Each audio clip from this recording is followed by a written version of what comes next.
L'azienda agricola Bennati è un allevamento di bovine da latte di razza frisona.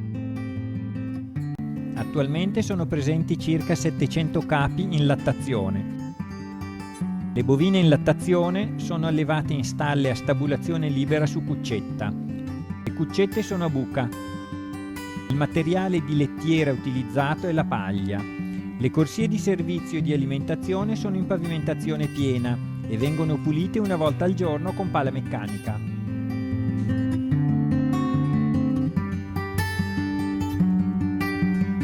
Le bovine in asciutta e la rimonta sono allevate in box multipli su lettiera piana. Per la lettiera si usa paglia intera.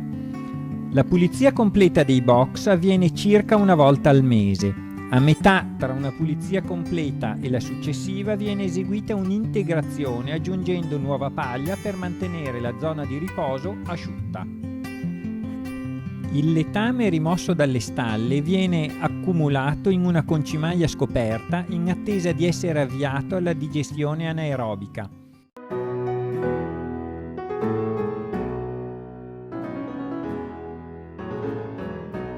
L'impianto a biogas è stato avviato nel 2010 e costituisce a livello nazionale il primo esempio di digestore a secco operante in ambito zootecnico.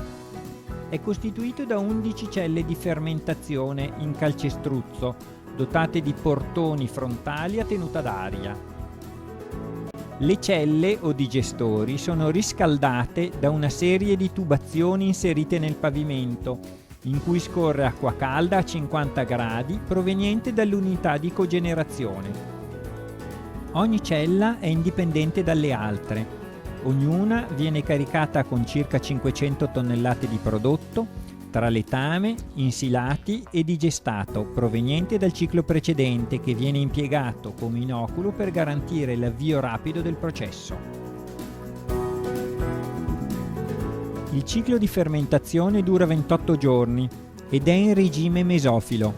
Al termine, le celle vengono aperte, il prodotto estratto e accumulato in concimaia aperta in attesa dell'utilizzo agronomico.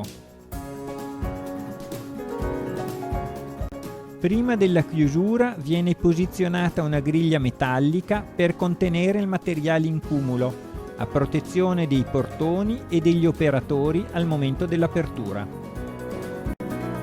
Durante il ciclo di fermentazione, le celle vengono mantenute in depressione e il biogas prodotto convogliato al gasometro attraverso dei camini presenti nel soffitto delle celle stesse. Il processo viene controllato e gestito attraverso un software che permette di monitorare in tempo reale i parametri di funzionamento, la produzione di biogas e la qualità del biogas stesso.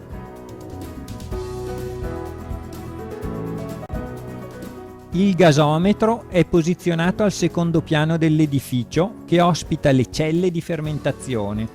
È costituito da 2 sacconi collegati tra di loro, con una capacità di stoccaggio complessiva di 500 metri cubi.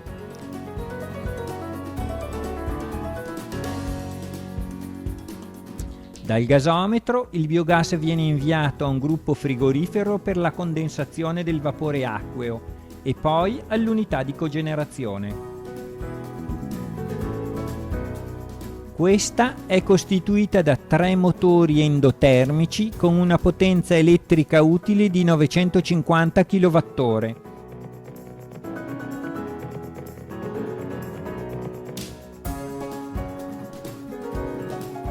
L'energia elettrica generata viene immessa nella rete elettrica nazionale e usufruisce degli incentivi al kilowattora elettrico. Il calore recuperato dal circuito di raffreddamento del motore viene impiegato per riscaldare le celle di fermentazione, gli uffici e l'acqua di abbeverata degli animali.